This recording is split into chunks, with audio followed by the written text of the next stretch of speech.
सिर्फ कपिला, देश का नंबर 1 पशु आहार।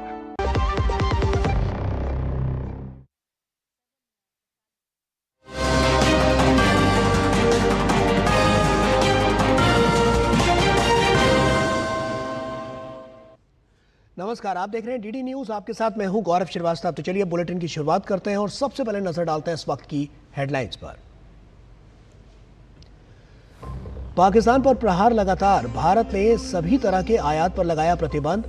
समुद्री क्षेत्र भी पाकिस्तान के लिए बंद, डाक और पार्सल सेवाओं पर रोक।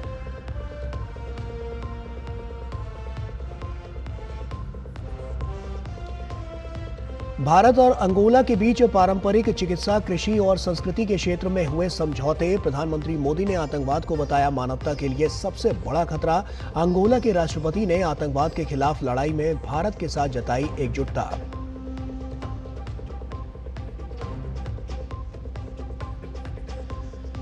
शिमला की संजौली मस्जिद को गिराने का आदेश कोर्ट ने बताया पूरी तरह से अवैध। कहा, नियमों को ताक पर रखकर बनाई गई मस्जिद, वक्फ बोर्ड पेश नहीं कर पाया वैध दस्तावेज।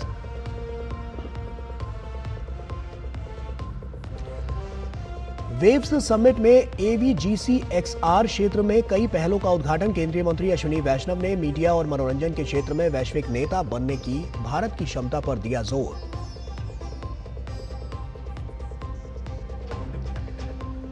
एंथनी अल्बनीज लगातार दूसरी बार चुने गए ऑस्ट्रेलिया के प्रधानमंत्री। 21 वर्षों में पहली बार मिली ऐसी जीत। पीएम मोदी ने एंथनी अल्बनीज को दी बधाई।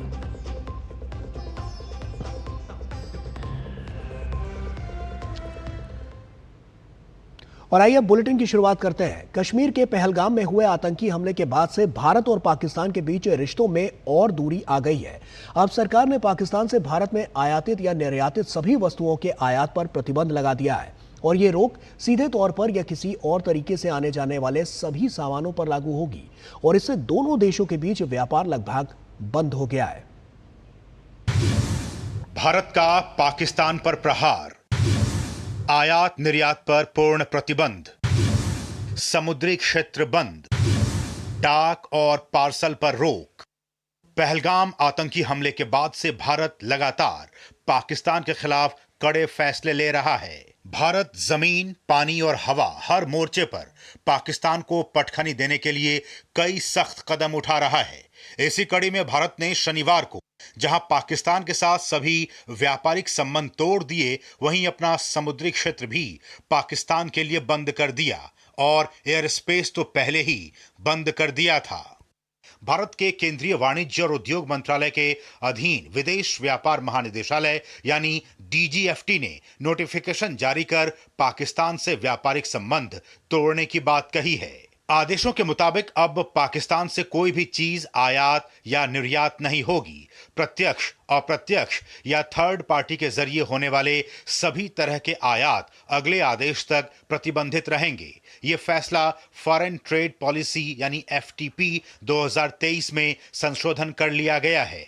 इस रोक के तहत अब पाकिस्तान से आने वाले किसी भी उत्पाद, चाहे वो सीधे आयात हो या किसी तीसरे देश के जरिए परोक्ष रूप से हो, इन सभी आयातों पर पूर्ण प्रतिबंध रहेगा। DGFT ने इस अधिसूचना में स्पष्ट किया कि यह फैसला राष्ट्रीय सुरक्षा और सार्वजनिक नीति के हित में लिया गया है। भाजपा ने पाकिस्तान से वस्तुओं के आयात और निर्यात पर रोक के फैसले का स्वागत किया है। यह कदम न केवल राष्ट्रीय सुरक्षा हितों के अनुरूप है, बल्कि देश के व्यापारिक समुदाय और आम नागरिकों की भावना का सम्मान भी करता है। मोदी सरकार का स्पष्ट संदेश है, जो आंत तक फैलाएगा वो भारत के बाजार में नहीं दिखा जाएगा। ये निर्णय केवल व्यापारिक नहीं है, बल्कि राष्ट्रीय सुरक्षा और सम्मान का सवाल है। इस फैसले से पहले से ही कंगाल पाकिस्तान और भी कंगाल हो सकता है। व्यापार बंद होने का असर पाकिस्तान पर अधिक गंभीर पड़ेगा, क्योंकि वो भारत से सस्ती और आवश्यक वस्तुओं के लिए निर्भर है।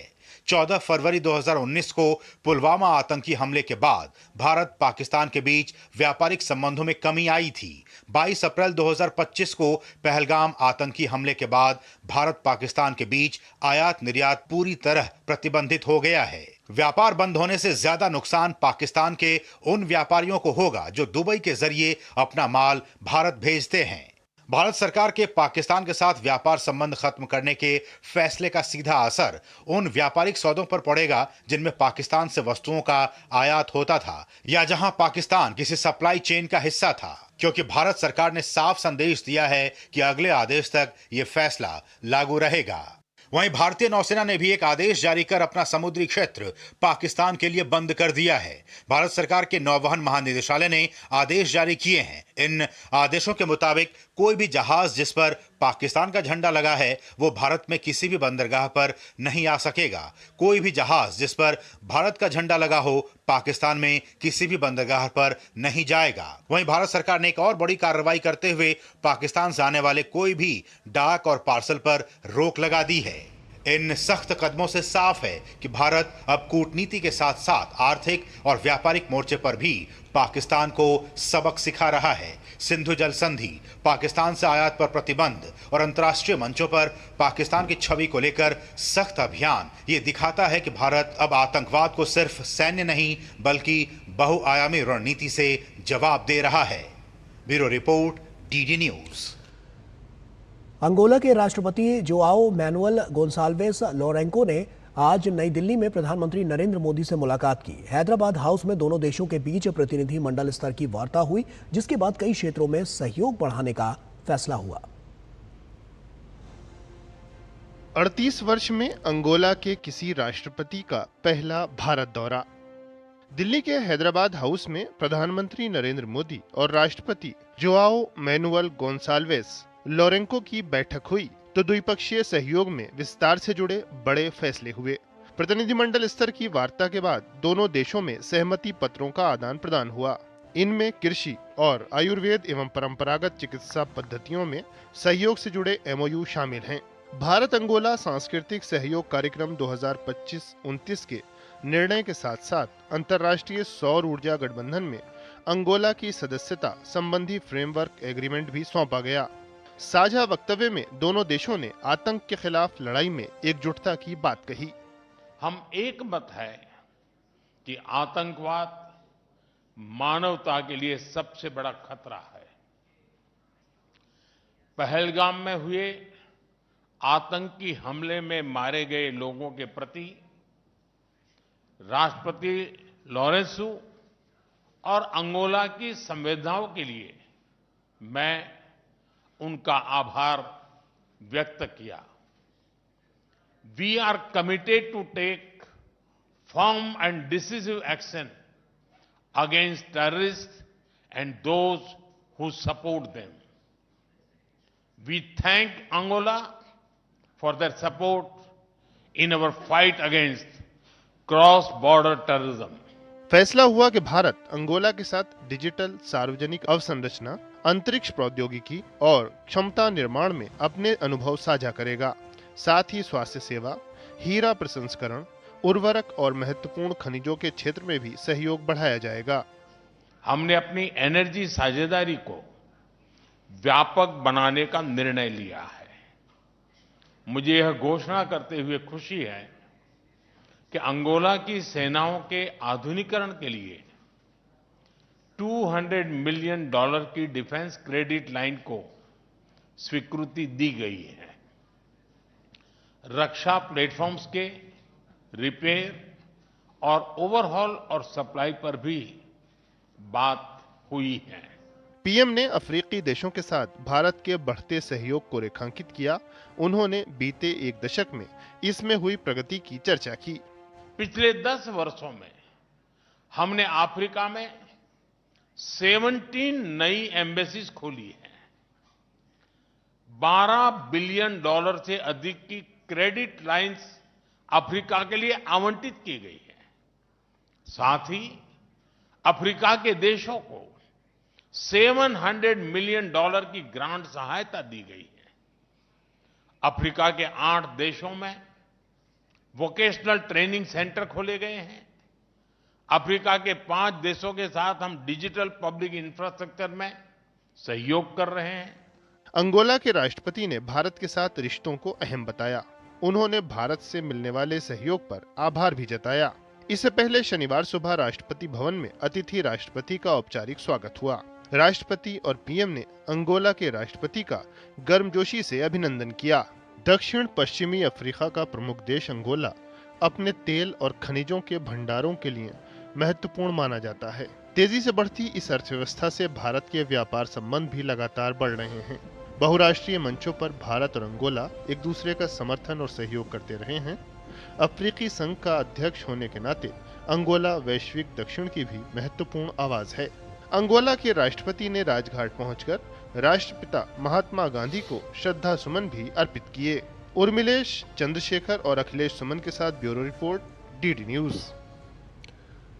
और वहीं हिमाचल प्रदेश की राजधानी शिमला के संजौली में बनी मस्जिद पूरी तरह से अवैध है और मस्जिद की सभी 4 इमारतें तोड़ी जाएंगी। शिमला नगर निगम की कमिश्नर कोर्ट ने अंतिम फैसला सुनाते हुए पूरी मस्जिद को अवैध माना और सभी मंजिलों को तोड़ने का निर्देश भी दिया है। मस्जिद के ऊपर की 3 मंजिलों को तोड़ने का आदेश निगम आयुक्त बीते 5 अक्टूबर को दे चुके हैं और इसके बाद से ही मस्जिद को तोड़ने का काम चल रहा था। लेकिन अब ताज़ा आदेश के बाद संजौली में रिहायशी इलाके में बनी मस्जिद को पूरी तरह से हटाना होगा और वहीं मस्जिद को तोड़ने का काम वक्फ बोर्ड और संजौली मस्जिद कमेटी को खुद करना होगा। निगम आयुक्त कोर्ट में यह केस 15 साल से चल रहा था और इस मामले में अब तक 50 से भी ज्यादा बार सुनवाई हो चुकी है।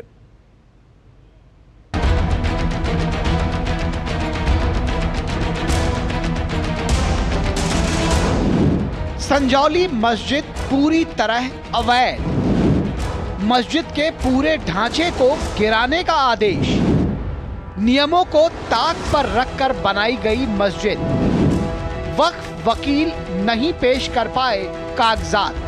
हिमाचल प्रदेश की राजधानी शिमला के बहुचर्चित संजौली मस्जिद विवाद में निगम आयुक्त कोर्ट ने बड़ा फैसला सुनाया है। कमिश्नर कोर्ट ने संजौली मस्जिद को पूरी तरह से अवैध करार दिया है और इसे पूरी तरह से हटाने के आदेश दिए हैं। इससे पहले कोर्ट ने मस्जिद की ऊपरी 3 मंजिलों को अवैध बताया था और बाकी निचली 2 मंजिलों को लेकर वक्फ बोर्ड को मालिकाना हक के दस्तावेज पेश करने को कहा था। कोर्ट की सुनवाई में वक्फ बोर्ड मालिकाना हक के दस्तावेज पेश नहीं कर पाया, जिसके बाद कमिश्नर कोर्ट ने मस्जिद को अवैध बताते हुए उसे पूरी तरह से तोड़ने के आदेश दे दिए। कमिश्नर साहब के कोर्ट ने इस पूरी संजौली मस्जिद को गिराने का ऑर्डर जो है पारित कर दिया है। जो 2 फ्लोर जो बचे थे, ग्राउंड फ्लोर और फर्स्ट फ्लोर, उनको भी पूर्ण तरीके से अवैध एमसी कोर्ट ने माना है और उनको भी गिराने का आदेश आज कर दिया है। वक्फ बोर्ड के वकील ने कोर्ट में कहा कि इस जगह मस्जिद 1947 से पहले की थी, जिस पर वक्फ बोर्ड का अधिकार है। हालांकि इसे पुख्ता करने के लिए वक्फ बोर्ड कोर्ट में सही दस्तावेज पेश नहीं कर पाया। कोर्ट ने वक्फ बोर्ड से पूछा कि यदि मस्जिद 1947 से पहले की थी तो पुरानी मस्जिद को तोड़कर नई मस्जिद बनाने के लिए नगर निगम से नक्शा सहित अन्य जरूरी अनुमति क्यों नहीं ली गई। कोर्ट ने कहा कि नियमों को ताक पर रखकर सारी मस्जिद बनाई गई है और ये पूरी मस्जिद अवैध है, जिसे तुरंत गिराया जाए। गौर करने वाली बात है कि मस्जिद के ऊपर की 3 मंजिलों को तोड़ने का आदेश निगम आयुक्त बीते साल 5 अक्टूबर को दे चुके हैं। इसके बाद से ही मस्जिद को तोड़ने का काम चल रहा था, लेकिन अब ताज़ा आदेश के बाद संजौली में रिहायशी इलाके में बनी मस्जिद को पूरी तरह हटाना होगा। मस्जिद को तोड़ने का काम वक्फ बोर्ड और संजौली मस्जिद कमेटी को खुद करना होगा। निगम आयुक्त कोर्ट में ये केस 15 वर्षों से चल रहा था। इस मामले में अब तक 50 से भी ज्यादा बार सुनवाई हो चुकी है। 31 अगस्त 2024 को शिमला के महेली में 2 समुदायों के बीच मारपीट हुई, जिसके बाद संजौली मस्जिद विवाद उठा और हिंदू संगठनों ने प्रदर्शन किया। 11 सितंबर को संजौली मस्जिद कमेटी ने अवैध बताए जा रहे हिस्से को हटाने की पेशकश की थी। 5 अक्टूबर को नगर निगम आयुक्त की अदालत ने मस्जिद की 3 मंजिलें तोड़ने को मंजूरी दी। इसके बाद इस मामले पर आयुक्त और अतिरिक्त जिला एवं सत्र न्यायाधीश की अदालत में काफी समय तक सुनवाई चली। अतिरिक्त जिला एवं सत्र न्यायाधीश की अदालत से भी मुस्लिम समुदाय के पक्ष में निर्णय नहीं आया था। Bureau report, DD news. और वक्त यहां पर एक छोटे से ब्रेक का हो गया है। ब्रेक के उस पार जब लौटेंगे तो वेव्स 2025 की खबरों से आपको रूबरू कराएंगे। छोटा सा ब्रेक, जल्द हाजिर होते हैं। शादी का किचन महके जहां, गोल्डी किचन किंग मसाले हो वहां। गोल्डी लाई है फ्रेश लॉक टेक्नोलॉजी जो रखे मसालों को हर समय फ्रेश।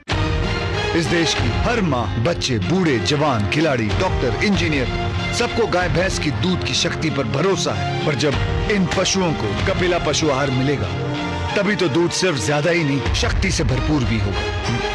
कपिला पशु आहार, देश का नंबर 1 पशु आहार।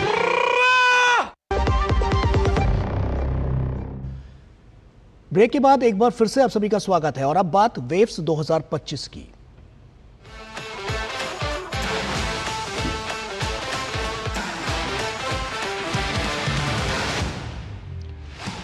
मुंबई के जियो कन्वेंशन सेंटर में world audio visual and entertainment summit waves 2025 जारी है। 1 से 4 मई तक चलने वाले इस आयोजन में भारतीय फिल्म जगत के वैश्विक विस्तार के उद्देश्य से करीब 90 से ज्यादा देश हिस्सा ले रहे हैं। देखिए हमारी ये खास रिपोर्ट।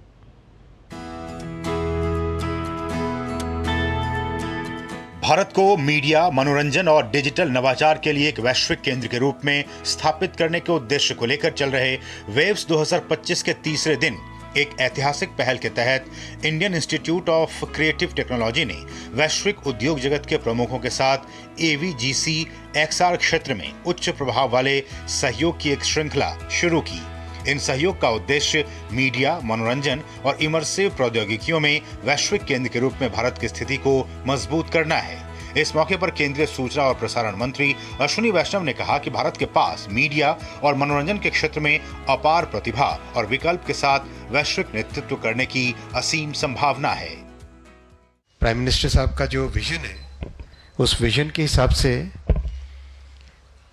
भारत मीडिया और एंटरटेनमेंट में ग्लोबल लीडरशिप लेने की ताकत रखता है। I look forward to more and more inputs from the industry participants. We are very open-minded government. Our Prime Minister always encourages us to listen and make the changes which are required for helping our youngsters, helping our talent find the right opportunities.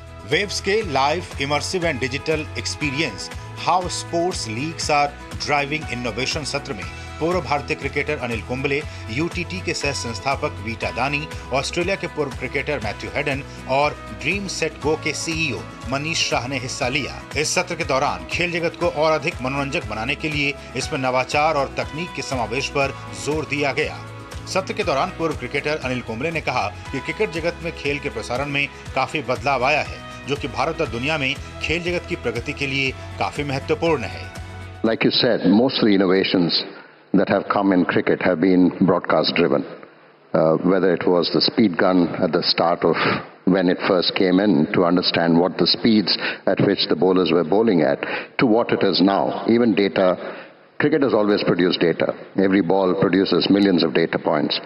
But for all of that to be assimilated and ensured that people can dice it through has been thanks to broadcast. And they have come through with various statistics and all of that. Web सम्मेलन के एक अन्य सत्र media in India past 25 years and journey ahead to 2047 में जियो स्टार के vice chairman Uday Shankar ने हिस्सा लिया। उन्होंने भारत में मीडिया के विकास से जुड़े विभिन्न पहलुओं पर चर्चा की। उन्होंने कहा कि OTT प्लेटफॉर्म्स की बढ़ती लोकप्रियता के बीच अब जरूरत है इसकी गुणवत्ता और तकनीक को और बेहतर बनाने की, जिसमें कंटेंट की गुणवत्ता, नई तकनीकों का समावेश और दर्शकों के लिए मनोरंजक अनुभव बेहद अहम है।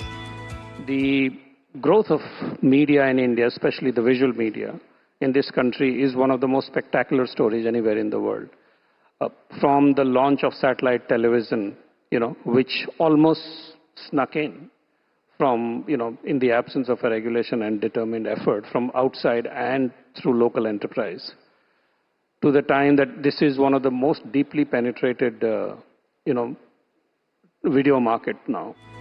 सूचना एवं प्रसारण सचिव संजय जाजू ने मुंबई में चल रहे वेव्स शिखर सम्मेलन को प्रधानमंत्री नरेंद्र मोदी की परिकल्पना का साकार रूप बताया। उन्होंने कहा कि वेव्स 2025 का आयोजन शानदार तरीके से चल रहा है और वेव्स बाजार में अभी तक करीब 1000 करोड़ की खरीद फरोख्त हो चुकी है। वेव्स बाजार में लगभग 1000 करोड़ की खरीद फरोख्त अभी तक हो चुकी है। बहुत सारे सेशंस, थॉट लीडर्स का आना, उनकी नेटवर्किंग, उनकी कॉन्वर्सेशंस, ये सब हमारे देश की मीडिया और एंटरटेनमेंट इंडस्ट्री को आगे बढ़ाने में एक मील का पत्थर बनकर साबित होगी, ऐसी हमें कल्पना है। वेव्स समिट की महत्वाकांक्षी पहल वेव्स बाजार मीडिया और मनोरंजन उद्योग में अंतर्राष्ट्रीय सहयोग को बढ़ावा देने के लिए एक प्रभावी उपकरण के रूप में उभरी है। विभिन्न देशों के रचनाकारों को निवेशकों और खरीदारों से जोड़कर उनके बीच सहयोग को बढ़ावा देने के लिए तैयार की गई ये पहल भारत को कंटेंट के व्यावसायीकरण के लिए एक रणनीतिक केंद्र बनाने के लिए तैयार है। Bureau report, DD news. और वहीं वेव्स 2025 में बड़ी संख्या में छात्र, इनोवेटर्स, कंटेंट क्रिएटर्स और आमजन पहुंच रहे हैं। समिट में प्रसार भारती पवेलियन भी बड़ी संख्या में फिल्मी सितारों और दर्शकों के आकर्षण का केंद्र बना हुआ है। फिल्म अभिनेता आमिर खान भी शनिवार को प्रसार भारती पवेलियन पहुंचे और इस दौरान उन्होंने प्रसार भारती के सीईओ गौरव द्विवेदी से भी मुलाकात की।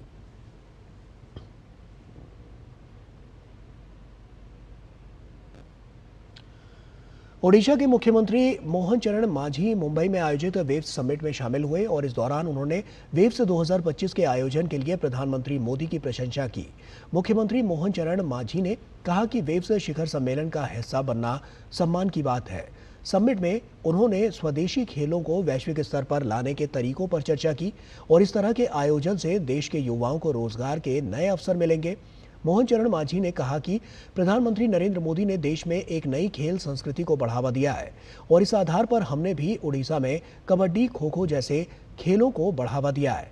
हर ब्लॉक स्तरीय, जिला स्तरीय पर अच्छा स्टेडियम बना रहे हैं। देखिए हमारे संवाददाता श्यामा मिश्रा की ये खास रिपोर्ट। वेव्स का 3rd डे है आज और हमारे साथ में हैं उड़ीसा के मुख्यमंत्री। सर, आपने एक पैनल डिस्कशन के पहले एक एड्रेस आपने दिया जहां पर हम इंडिजीनियस स्पोर्ट्स की बात कर रहे हैं, उसे कैसे ग्लोबल ले जाएं। मीडिया एंड एंटरटेनमेंट इंडस्ट्री का कैसे इसमें बड़ा रोल है कि हम अपने लोकल खेलों को ऊपर तक ले जाएं।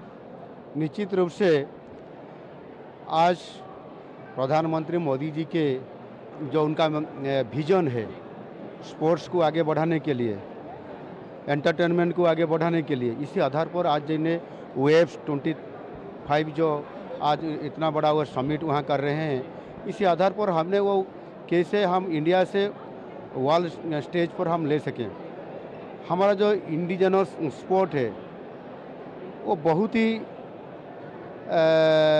ताकतवर है, लेकिन जो ग्राउंडिंग में जैसे वो काम हो रहा है, थोड़ा हमारा इंफ्रास्ट्रक्चर और कोई इकोनॉमिकली अच्छा ग्राउंड हमको मिलता नहीं है।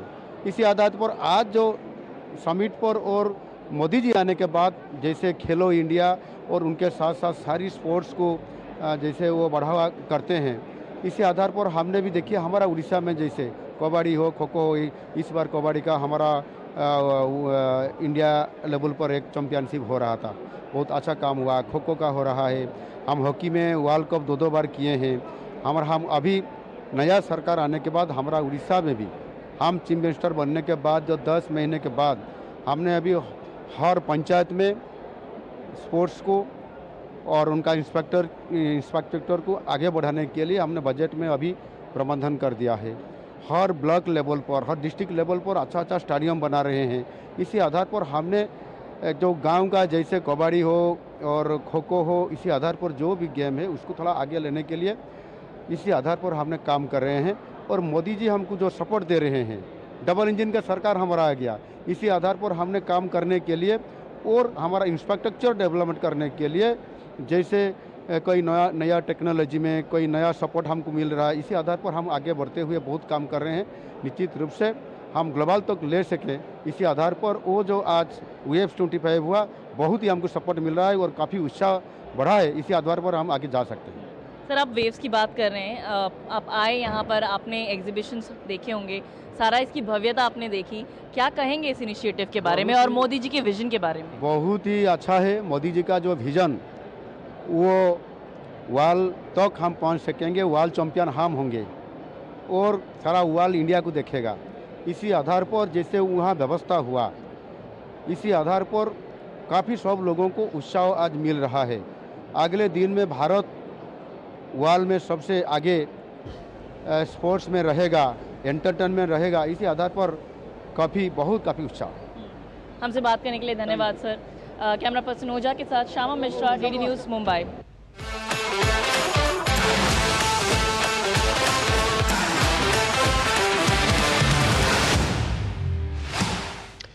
और इसी के साथ फिलहाल इस बुलेटिन में इतना ही। दीजिए इजाजत, नमस्कार।